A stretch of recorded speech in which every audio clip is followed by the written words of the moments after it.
Hello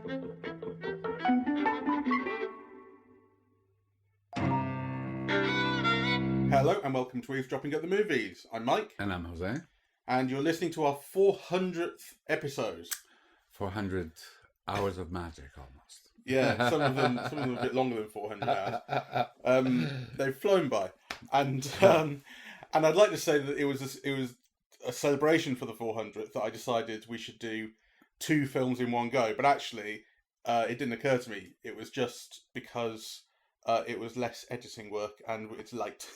Well, I think also the films that we are going to be talking about are connected in all sorts of ways. Yeah. So the thing is, they're completely separate films. They're not connected in terms of production, anything like that. But they are both horror films.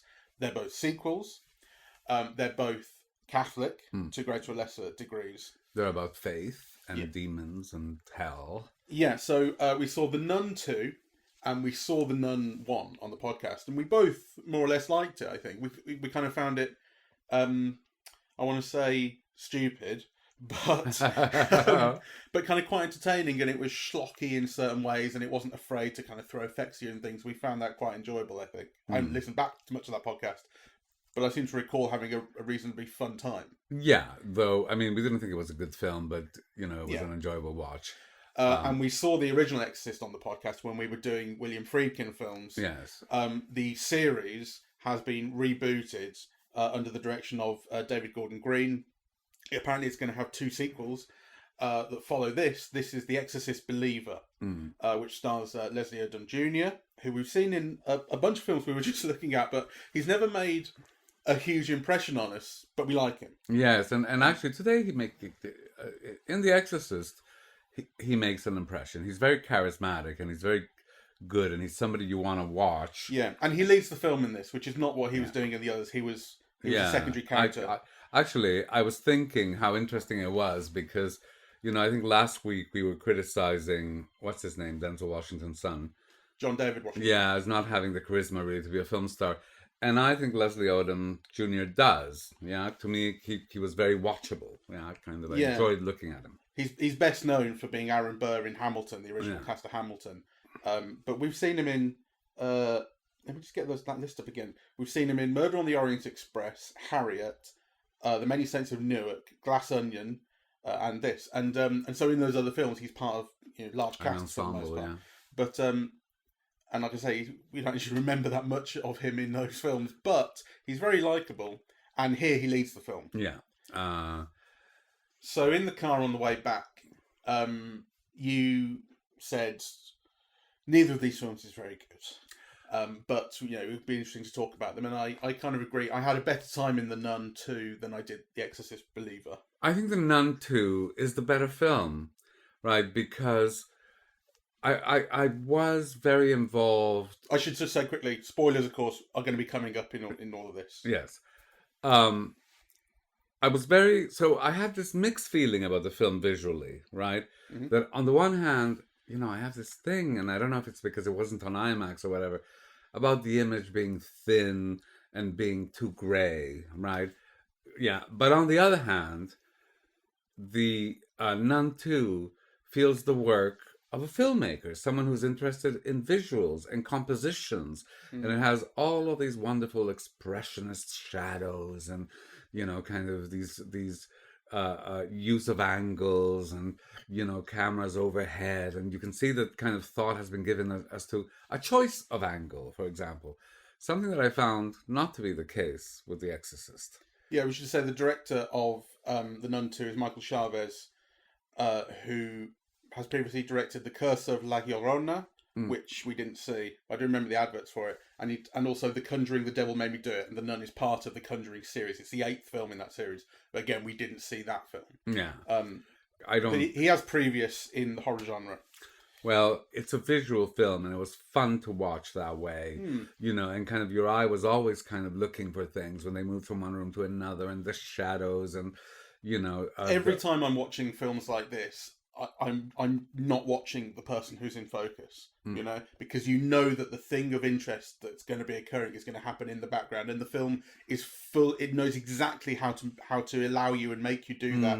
That characters are off to the side of the screen in unnatural ways. They're showing off the background that's out of focus, waiting for the thing to walk past. So, I mean, the film is absolutely chock full of that, and it's I had a good time doing that. I had a good time with the Nun, though. I don't think it's a good film, and I have all kinds of criticisms about it.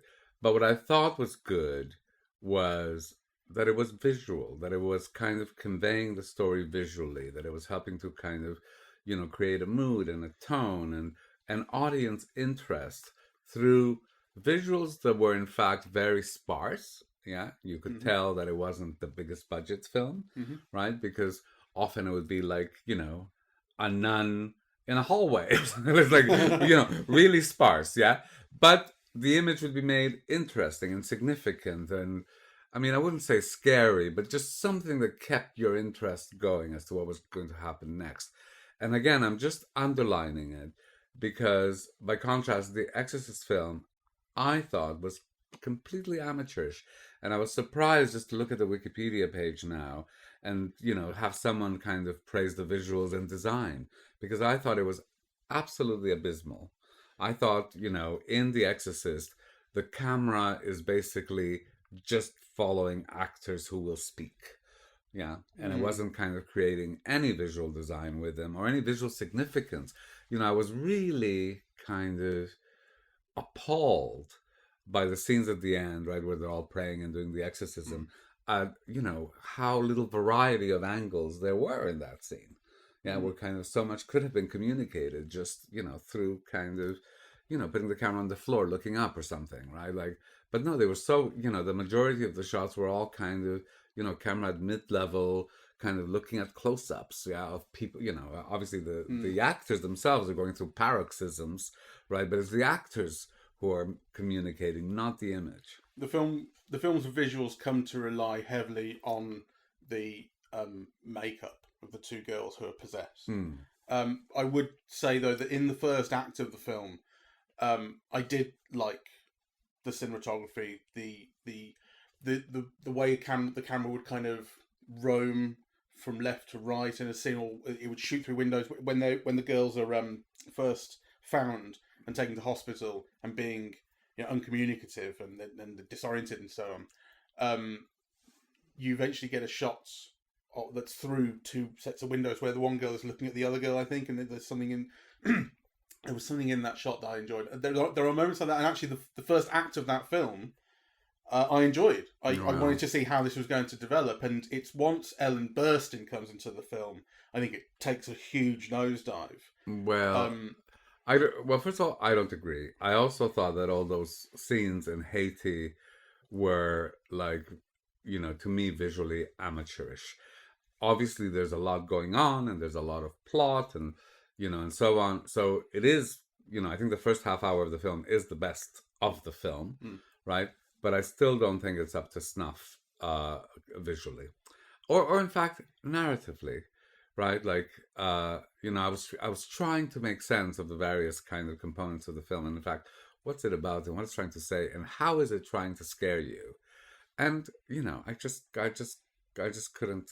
Well, it's certainly not trying to scare you early on. It's building up the mystery and telling the story of the girl's disappearance and how they're going to come back. I don't think you're expecting scares at that point. But I expected a lot more because, the film is set in Haiti, so... Well, it starts in Haiti, then set in the States. Sorry, you're right. Yeah. It starts in Haiti. So you expect all of the voodoo stuff to have much more of an integrated role than it does. I mean, obviously it comes in at the end.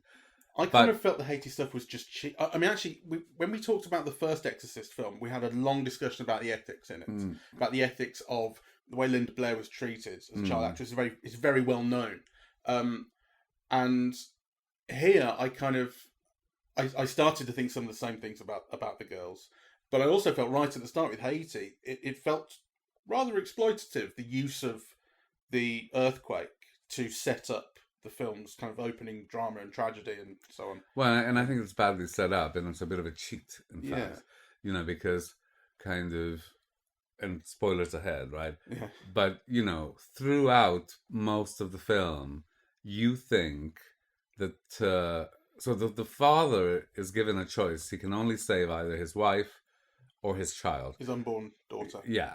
And then there's a cut and there's a girl who's a teenager, right? And the film plays peekaboo with you, so you don't know what you're going to see. And at the beginning, it could be an adult woman, right? But no, it ends up being the girl, right? So and I think that's a big cheat when you get the revelation at the end. And throughout most of the film, I was saying, I was thinking, like, this doesn't make sense, right? Because why isn't it made more of, like this, yeah, this choice, um, thinking, that he's chosen the child, really. And that only really comes up at the end. I thought it was very poor storytelling throughout. It was like poor storytelling, very unimaginative. And also, um, the acting was very uneven. Like there are some people like Odom who I liked, and then I thought the neighbor who was a former nun, she had her moments. I thought she has an interesting look and an interesting voice, but actually then there were moments that she didn't carry through very well. I recognise her. Yes, I recognize her as well. Anne Dowd. Yeah. So, oh God, what hasn't she been in? She's got a full-on Wikipedia. Let me see. Green Card, Lorenzo's Oil. That's where her career starts. I don't know that she's been a primary actress in anything, but she's. I think she's a very she appears in lots of things. She's a very familiar face. Seen, character actor. Anyway, just to carry through with that idea, I thought Ellen Burstyn was actually kind of fine. I like her very much. But I thought her character and so on was really mishandled.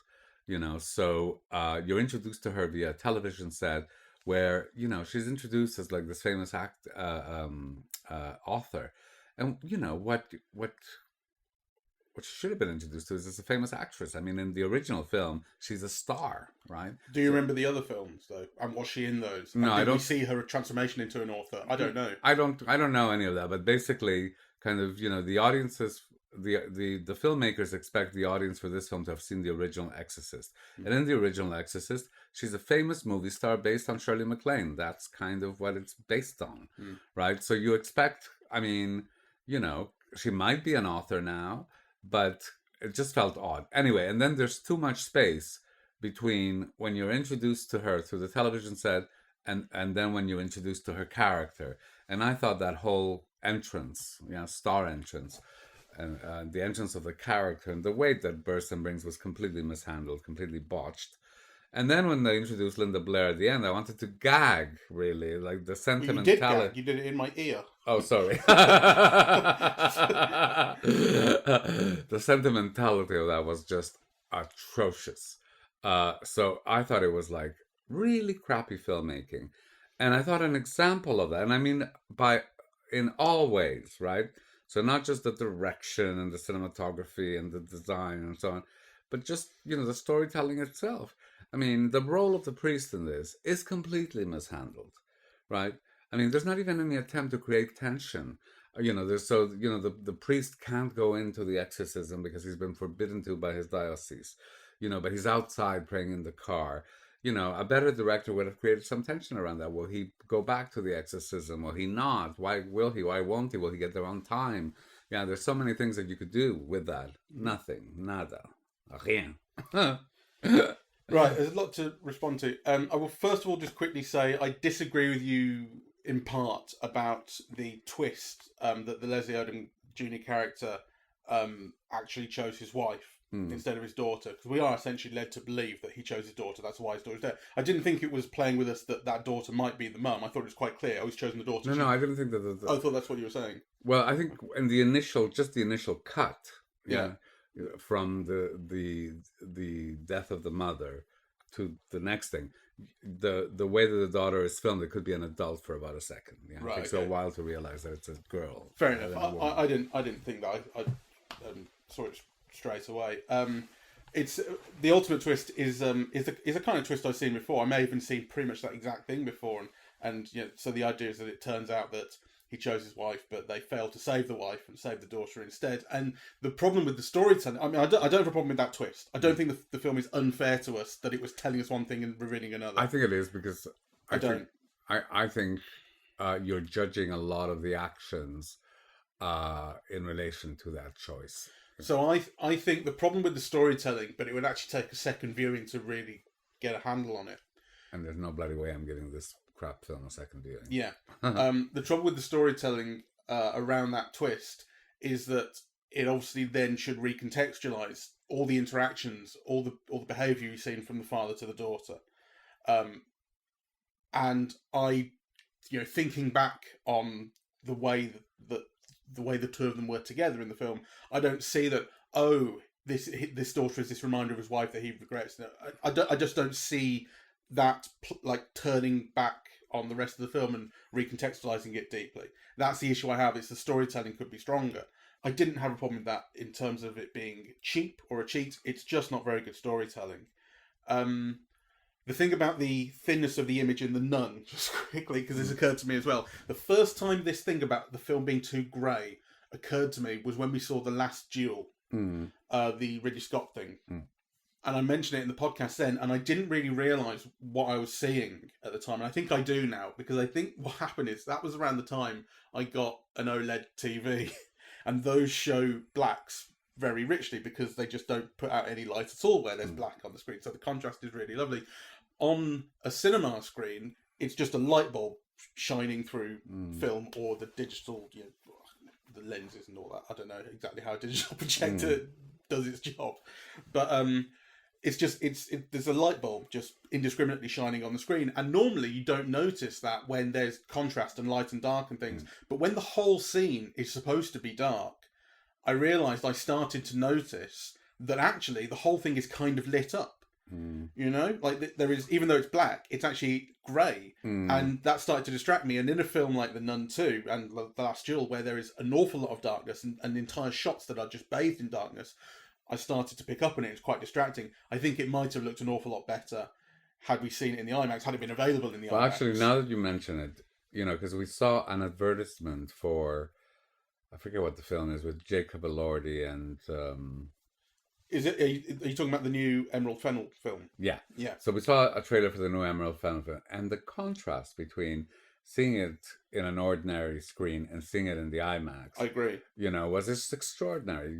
So all the texture, the density of image, the brightness of the color, so I think it's really the projection, probably. Yeah, it's the projection, and maybe the screen as well has some bearing on it. But there's a huge contrast, and as you say, seeing that trailer twice made it so clear what that contrast was. My theory is that the theaters are shortchanging us.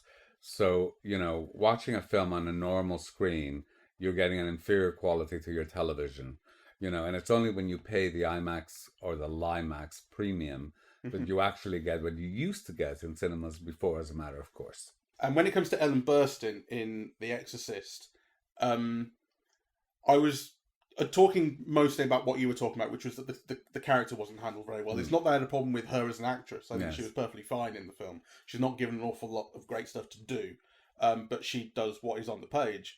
The issue that I have, the reason that I say that she comes on screen and basically the film takes a downturn, is because this film is absolutely obsessed with the original Exorcist, and to the point where the design of one of the young girls, not the main character's daughter, the secondary family's daughter. I mean, she couldn't look more like Reagan if they were trying. Like, they really seemed like they were trying, And the film is referencing not only through Ellen Burstyn's character's presence, but obviously there, but it's referencing elements of the original film. My friend David Stewart commented that this is a film that makes you really appreciate what Linda Blair brought to the original. Yeah, because one of the young girls here is made to seem so much like her, yet is so inferior to the range of emotion and performance and that Linda Blair gives in the original. It makes you really appreciate her performance. Yes, and I felt that the use of the Ellen Burstyn character, I'm going to keep calling that because I can't remember the character's name. It actually detracted basically from it's basically saying, like, we've got Ellen Burstyn in this, we bring back the character. It's like the thing with Halloween, the film was made 40 years ago, but Jamie Lee Curtis is still making them, and now it's like, you know, she was young and now she's old, and there's a whole history that she carries with her. It's like, it's just kind of, it is cheap to use that. And in the case of Ellen Burstyn in particular, from what I understand, well, The Exorcist hasn't been made for a long time. I think with Jamie Lee Curtis, it makes sense. She's been consistently doing them for years, and she's been central to all of them, and she's used very intelligently. With Ellen Burstyn, I also just thought it was dumb because you know, someone who knows, who has lived through what happens in the original, would not do what she did in this film. Yeah, which is, you know, go to a young girl's room. Yeah, and kind of, you know, I mean, they would just be a lot more careful and a lot more protective, and, you know. And she's supposed to have become someone who is an expert in exorcism through her own research, and that's what this transformation of her from an actress into an author is about, that she's written about this and done all this research. And that's a reasonable way of bringing her into the film. You know, I've had all this previous experience, let me bring it to bear on this. I think I've seen things like that before in horror as well. But as you say, she's not that bright about it, and she immediately gets her eyes taken out for it, which is pretty unfair and quite. And then the rest of the film, whenever you do see her, which is not very much, she's cut in every now and again, just like feeling the essence of the exorcism that's happening somewhere else. And the very end of the film, the very, very end of the film is her reuniting with Reagan, and we have this thing about, I don't know where my daughter is, she'd never forgiven me, blah, blah, blah. But now we're reunited, and it's just for these 50-year-old fans, or older even, because the film's 50 years older, who, you know, that doesn't matter to young people, right? But then, because she's not the main character of this film, the very last shot of the film is just a shot of the young girl who's been saved sitting at her classroom desk, which is meaningless, but it's just to say, we can't quite end it on Ellen Burstyn, even though we'd really like to, because she's not technically the main character. I thought it was really dumb, but the main reason I didn't like her presence was because it distracted from the real story that was being told. What I wanted was a bigger fight, or more, or just any dramatization of the fight that goes on between the people who realise they need an exorcism and the church denying it. We actually get that basically off screen, more or less. We get a single scene. I wanted to see like the details of it. That's what I thought the drama would be. That would also have made that priest character much more useful and relevant. I really, just to get back to the storytelling, because that is an example of just terrible storytelling. And I thought what made it worse is you could imagine the writers in a writer's room saying, oh, wouldn't it be cool to do this? And oh, wouldn't it be cool to do that? Or what a fantastic idea is this? And actually kind of, you know, not thinking through what is the story about? What do we want to say? What do we want to say about these people and the world they live in and the world we live in? You know, so they have like this stupid Sophie's Choice gimmick about, you know, the parents have to choose who to save. Only one can be saved, right? Which I just thought was like abysmal. Well, I mean, I also thought it was a very obvious trick. I mean, the thing is, the devil offers you... the trickiness of it was obvious. The devil offers you this choice. What you save one of these girls, whoever chooses gets their girl to live, and then when one of them eventually does choose, that girl is killed and the other is saved, right? I thought that you've got to see through this. Someone in this room... I mean, the parents, I understand, are like, they're stressed out and everything. Someone in that room who knows what they're looking at, the Anne Dowd character, who's like, she's the ex-nun, and she's the one who's sort of seen this before, and it's her chance of a kind of redemption of sorts. She's the one who should notice that you never trust the devil, sort of thing. Of course. I just thought it was stupid, and it was a real manipulative Sophie's Choice kind of thing that was up to nothing, because obviously you think, you know, someone's going to make the mistake of choosing, and of course they're going to choose their daughter, right? And of course it's not going to be the star of the film. So, just absolutely banal, I thought. I also thought, and I couldn't tell actually if this was just stupid or kind of interesting, and the answer will probably be it's stupid, that the way the exorcism ultimately... The exorcism doesn't work. It's not an exorcism, right? One of the girls is saved, but the other dies, and the way that it all plays out is that the devil, or demon, or whatever the hell... offers them this choice, and they go along with it eventually, and then it has its consequence. But like what the devil said, even though he lied about which girl would be saved, what the devil said was true, right? One will be saved, one will live. So actually, whereas in exorcisms, you exorcise the demon. Yeah. And I kind of thought it was mildly interesting that this is a bunch of people, also from all different religions, including kind of voodoo. Which I think was part of the point of the film. Maybe. Yeah. So we've got like Baptist, Catholic, and essentially kind of non-denominational, vague Christian refining his faith, which is what Leslie Odom Jr. I would say is. None of them an expert, really, or maybe the voodoo lady was. I think there was a voodoo lady, and in fact the priest, when he comes in, though, he's so stupid that he actually touches the... And so he comes in to save the day and immediately gets dispatched, which I thought was kind of a joke, and I did like it. I did like how silly and stupid and quickly he does, But you've basically got these people who are amateur at this, not able to do it. They don't do it. They end up playing the devil's game and losing. No, I think they do it, except, so the twist in that, or what you're leaving out, is the father's thing about the mother's scarf, tying it around his daughter and asking her to resist the devil, to come out, right? Yeah. So I think that's the difference between the two girls, right? That's why one struggles, to come out, whereas the other one remains in the darkness, kind of, waiting for the devil to grab her back into hell. I also, I do think that the film would have been much better had we been given much more of, had the second family, the Baptist family, and their daughter been given more priority.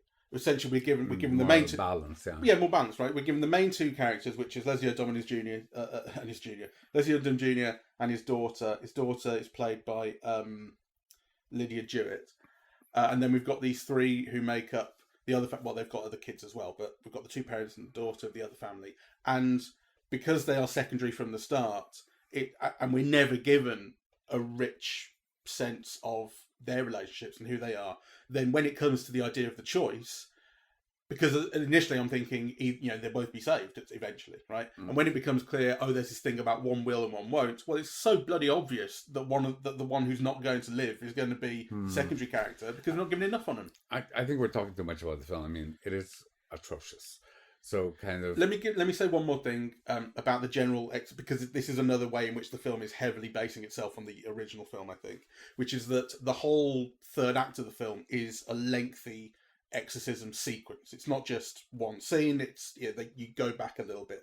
And it made me realise, I'm not sure I realised it really at the time, it made me realise how effective that similar lengthy sequence is in the original film, because it's not just that single scene in the bedroom, it's a long developing relationship with the demon that's inside Reagan, and they go into a room and they come out and they have conversations and they talk to her, and we learn about what the demon is or what it wants or how it's testing them, and it's a very effective lengthy developing kind of drama, whereas here it's just magic spell, more shouting, more, and it's there's no development in that sense. I think there's no comparison, because I have some reservations about Friedkin, but he's a genius of a filmmaker in comparison to who was the director, David Gordon Green or something like that. Mm-hmm.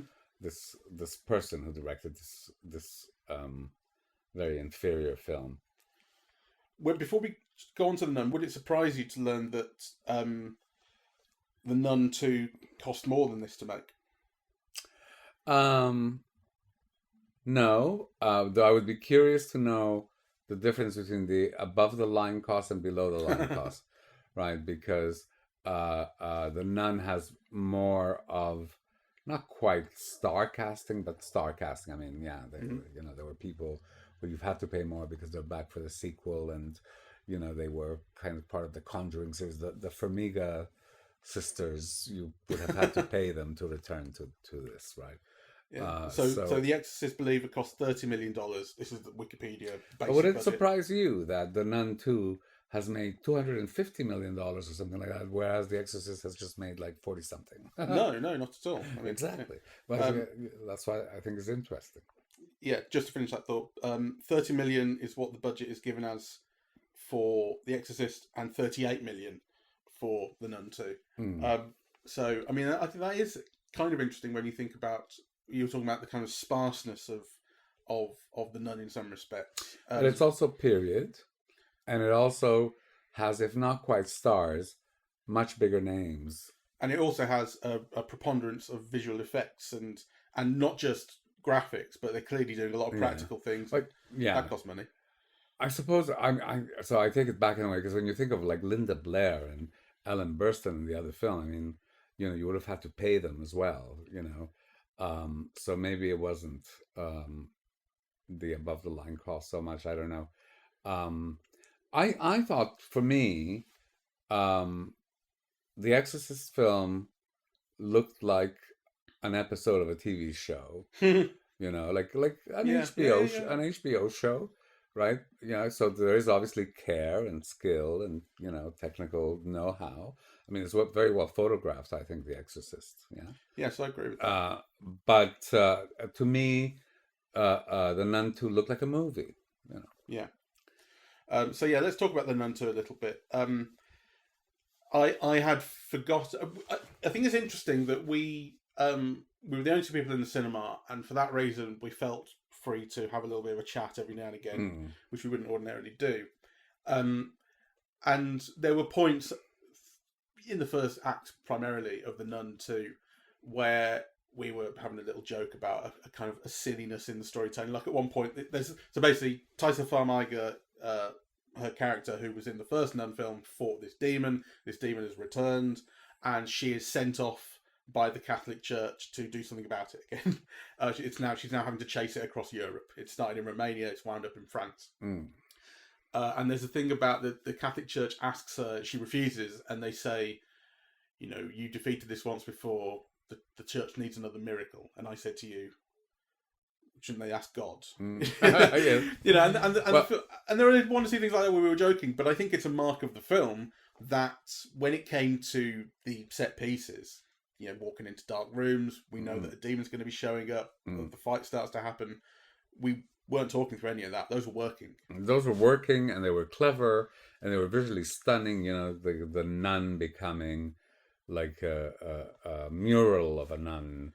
You know, the whole sequence with the magazines. Yeah, it was kind of like visually, I wouldn't say thrilling, but very interesting to see. There were some really good ideas, and I loved. It was the nun showing up in the background, and the film is not afraid to show you stuff. It's not like all hidey, but it does have a certain subtlety in that, which I'm not sure I've ever seen anything quite like it before, where the nun is showing up in the background, and when you turn around to look at it, it snaps, and it turns out that you were just looking at, you know, some dirt on the wall that's nun-shaped, something like that. And obviously, you weren't just looking at that; like, the nun was actually there, and the film is full of all that presence. But I thought, well, that's really clever, that stuff.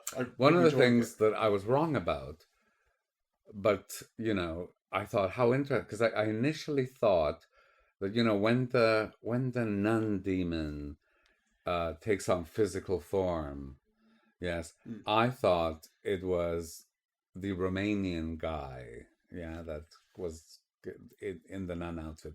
I thought, oh, how interesting, like drag, or, you know, transgender people are being demonized and so on. Of course, it turns out that is played by an actual kind of, you know, that's not by a man or a trans person, it's by a woman. So I thought, you know, the film would have been kind of, well, maybe, because it did look kind of very masculine, that nun. The nun. Yeah. Yeah, maybe so. I think there might be. I think I would say there's an element of androgyny to the nun. Yes. And the way, so the idea that the Maurice character, who's not Romanian, I should say, I think the idea is that he's French or Belgian. We just met him in Romania, and he's now back in France.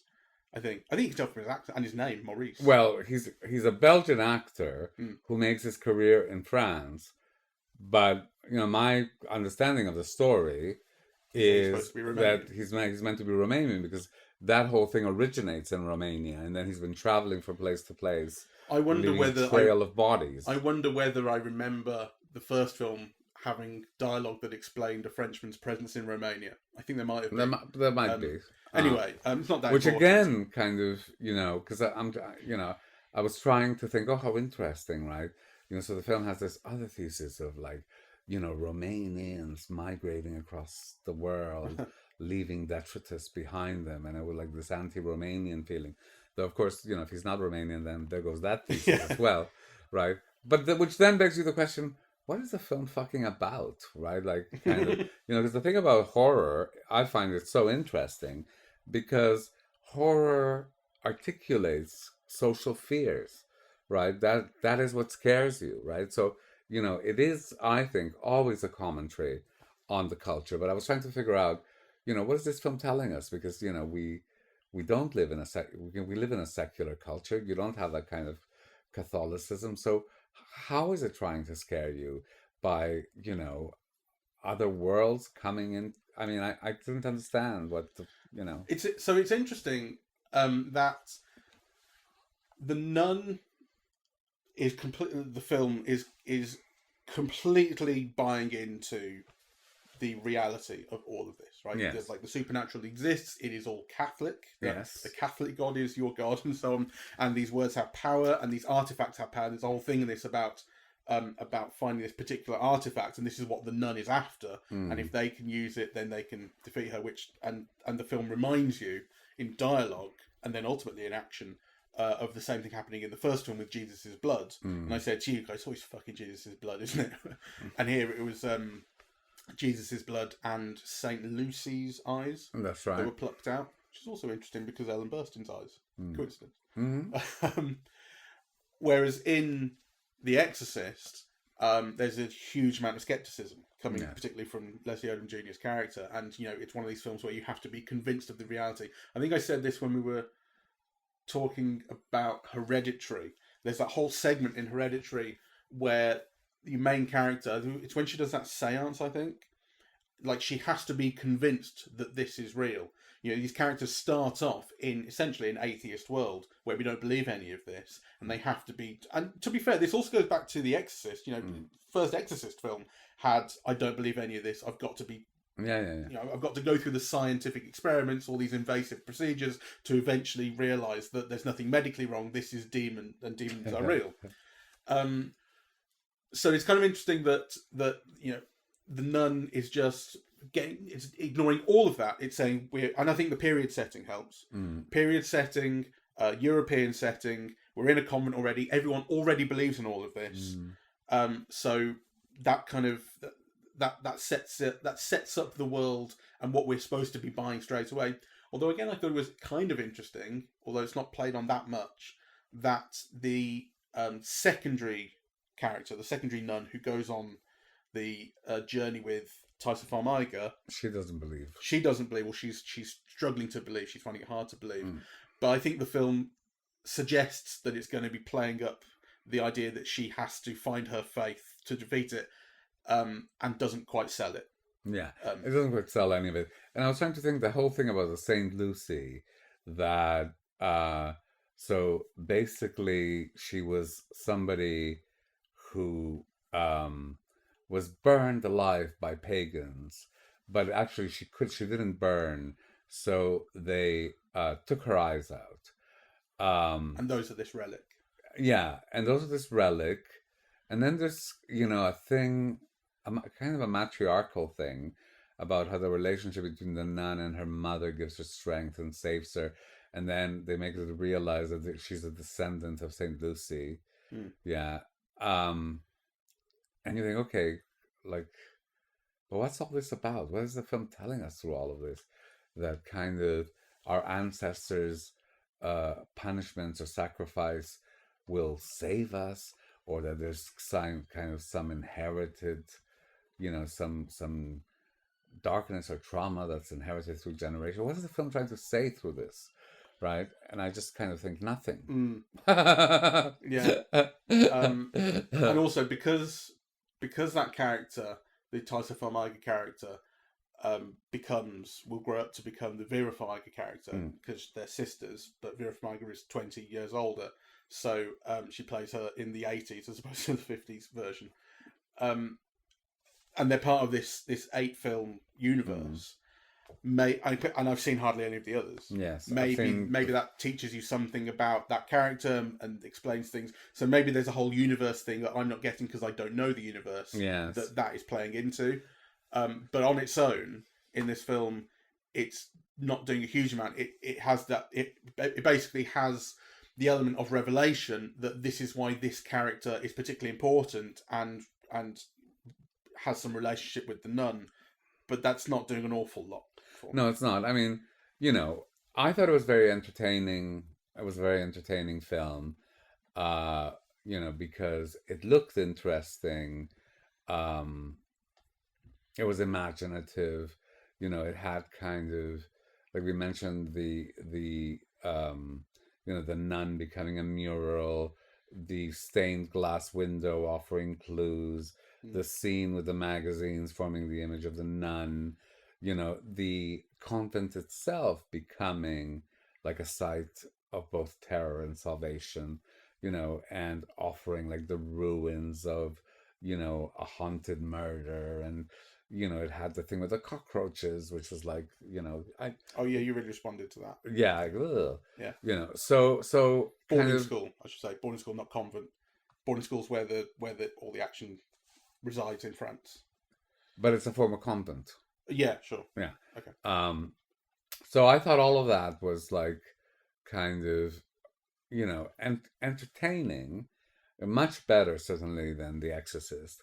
But I think ultimately kind of, I couldn't think of where, like, neither of them were really scary. No. And, you do think like a better, more serious and more fun attempts at these films would find kind of something about the world we live in, that it scares us and tap into it kind of, allegorically or something, right? Like, that to me is kind of, what the horror genre does so well and so vividly and so powerfully. And I just found it completely lacking in both of these films, actually. Yeah. Well, what are these films telling stories about? The Exorcist is talking about parents and children and their relationships and what they mean to each other. And the film starts off with the much more real than demons terror of losing your children. Like, where are the... Well, it starts off immediately with the choice between the wife and the daughter. But then the whole opening act is these girls are missing. And the fear of what could happen to them and where they are and so on.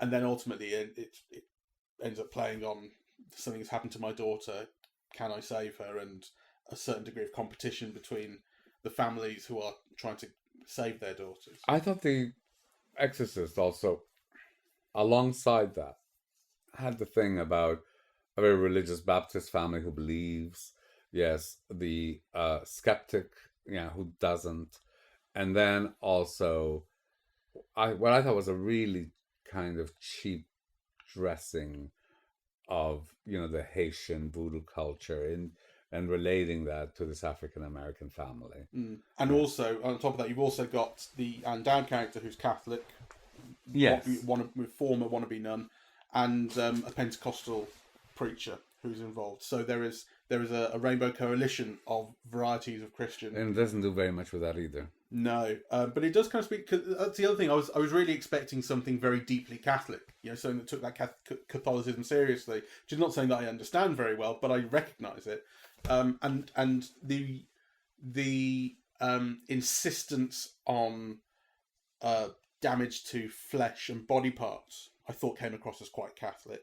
The fingernails, the blood, scratches on the skin. There's something like that. Physical persecution is something maybe unfairly, I don't know, I associate with being something that Catholics do that other religions or other varieties of Christianity don't concentrate on so heavily. The Protestants also had, those things about the mortification of the flesh. Yeah. No, fair enough.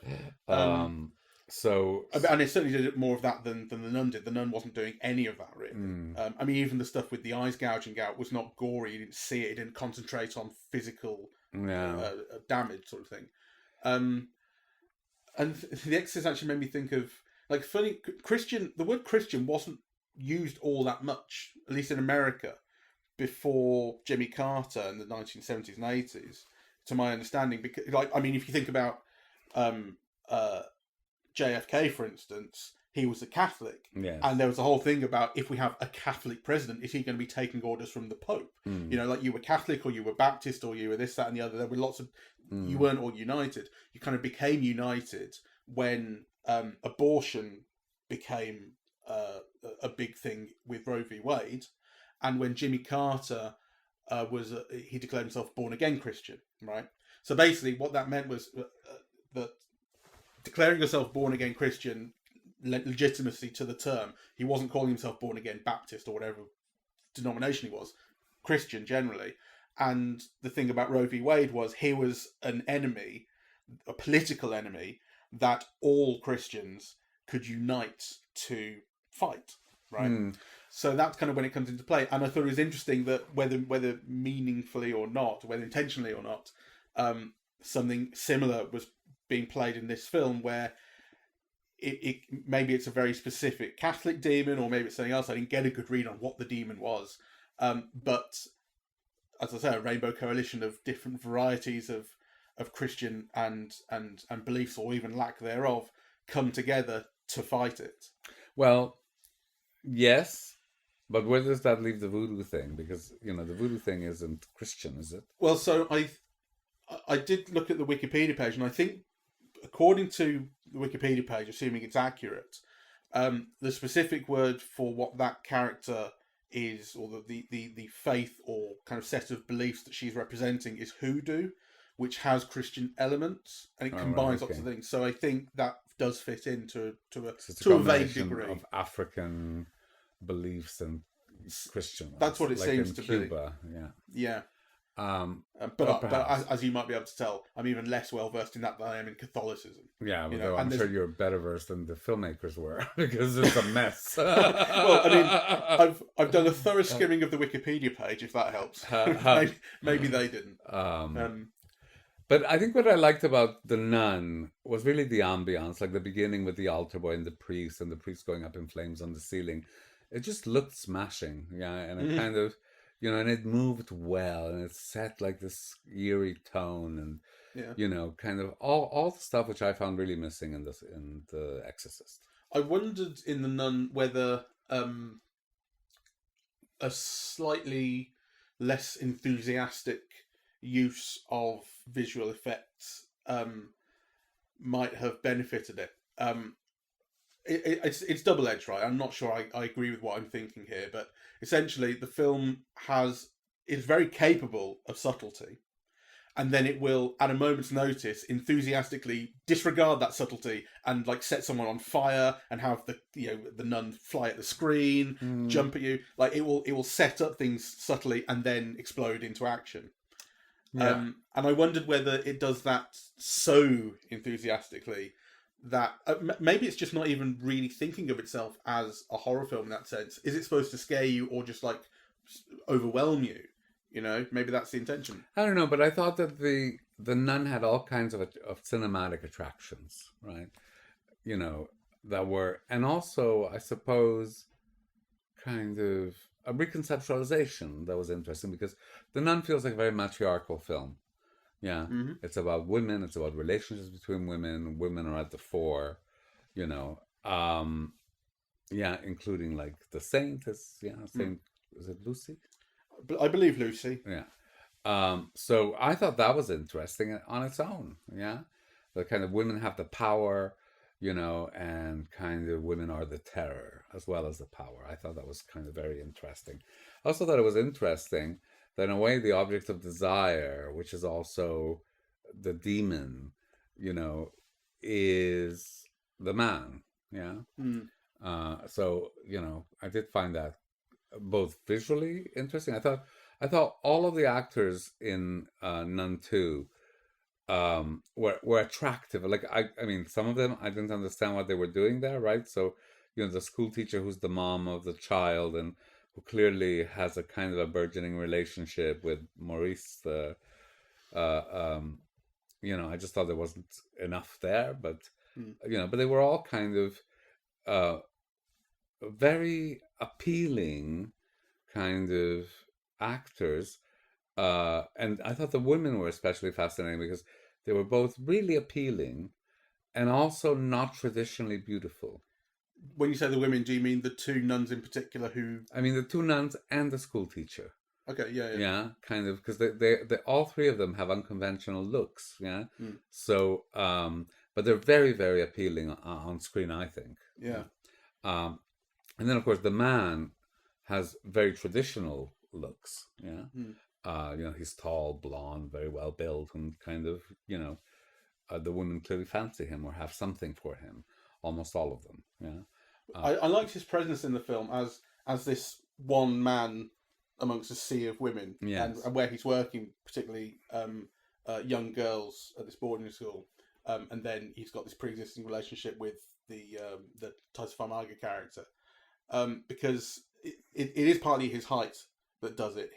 And there's a fatherly role to him, in a sense, and he plays it. He disciplines some of the kids, or not quite disciplines, because he's only like a handyman, so he doesn't have the right to do that. But he tells them off when they're bullying the one girl, and then he's a kind of father figure to her, and they're obviously building a kind of family unit with, because her mother is her teacher, and they are tentatively building a family unit, or the girl certainly sees a budding relationship between the two of them potentially. Yes. But also what I thought was interesting is that this fatherly, nice, handsome man also has a demon inside him. He's the vector for the evil. That makes him do evil things that he has no control over. Now, you could take that as a kind of, I don't know, a patriarchal excuse for all kinds of abuse. Right? The devil made me do it. Yeah, I mean, there's a very interesting idea inherent in that, which is not fully developed in the film, which I found interesting. Yes, and as the one man amongst all these women, as nice as he is, and as fatherly and responsible and all the rest of it, and charming, he's also he can turn immediately. Yeah, exactly. And that's interesting. But that's what I was going to say way back when about the thing about the nun's androgyny is her smile. He also performs. And you see that, and it's a mad smile, and you see it connecting the two of them. Obviously, I also thought, just to take the thought a bit further, it's interesting that, this demon is shared, between kind of the only man in the film, and the nun, right? So, kind of, and so if we take the man as, someone who has a demon inside him, and also as a kind of a symbol of, the oppressions of patriarchy, that kind of these women have to manage and control and defeat, then actually it's interesting that it's also, that is shared with a nun. The nun, which is like, historically something that is almost like absolutely associated with femininity, for obvious reasons, also then becomes like shares this kind of patriarchal thing of the demon. She is the demon. That takes on sometimes the figure of the nun, and sometimes is inside this man. Yeah. See, that's much more interesting than when I was watching the film. Well, yeah, that's absolutely true.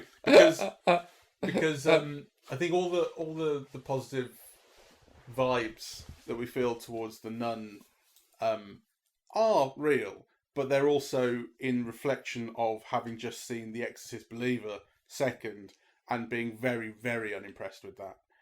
So I think we might have been a little less positive about the Nun II had we just come back and done that straight away. But I don't think so, because I told you when we finished seeing it, that I thought it's not really good, but I had a really good time. Yeah. Yeah. And the time whizzed by, which was for me not the case with the other film, and it wasn't just because we were seeing another film. Yeah.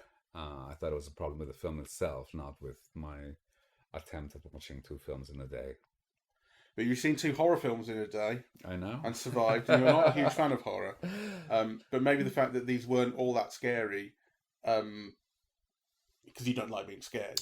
I don't like being scared. Yeah, it's a genre that I kind of force myself to see because actually, certainly in the last decade or so, it's been the most interesting genre in terms of, you know, kind of giving you ideas of the world we live in and what it's like and what our fears are, and, you know, kind of uh, what was that Ethan Hawke film about? So that one day you can kill anybody you want. The Purge. The Purge. I thought Yeah. that was fascinating. Well, we've seen a bunch of those. We've seen a bunch of those. We saw one on the podcast. Yeah. So, you know, so I kind of, I'm interested in the genre, but I don't like the experience of watching the films. You know, if that makes any sense. So today, I just thought, well, it'd be an interesting way to kind of get them out of the way. My theory about suffering is, you know, kind of get it out of the way as quickly as possible. Like,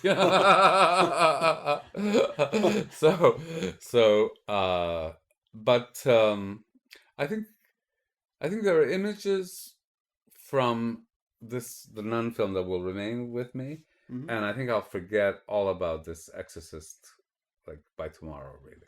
Yeah, and one thing that your friend Dave said in that Facebook post, which I liked, was I'm paraphrasing. Essentially, it doesn't matter if all the other Exorcist films are rubbish. The first one's still there, and that's the one I really care about. Yeah. And I like that attitude, right? Of like, you know, it might be rubbish, but it hasn't ruined the thing I like. Yeah. You know, you do get that attitude sometimes. And I think it's important also because, you know, we did a whole series of podcasts on Friedkin. Yeah. And I think he's a fascinating director, and there are things that I love in almost all of his films, and yet I'm never quite convinced that he's a great filmmaker. Yeah, kind of there's always kind of something off or ill-considered, or, you know, kind of, he doesn't, to me, rank as one of the very great directors. But, you know, watching these 2 films, it makes you realize that, you know, you might critique Friedkin or you might remain unconvinced about it, but he's working in a completely different league to these people, right? You know, kind of, you know, you see a camera move in a Friedkin film, you know, and you know it's going places, right? Whereas here, you think they haven't even considered what the camera move can do, much less achieve something complex with it. Yeah, and I would say that's true of The Nun as well as yeah, of course, The Exorcist. Like it's we liked it a lot more, but it's still not a good great. So, all right. Well, thank you very much for listening. We are eavesdropping at the movies, and we are on Apple Podcasts, Audible, Google Podcasts, Spotify, SoundCloud, and YouTube. On social media, we're on Facebook and Twitter at Eavesdrop Movies, and Blue Sky, eavesdropping.bsky.social. And the website with all 400 of our podcasts is eavesdroppingatthemovies.com. Bye. Bye-bye.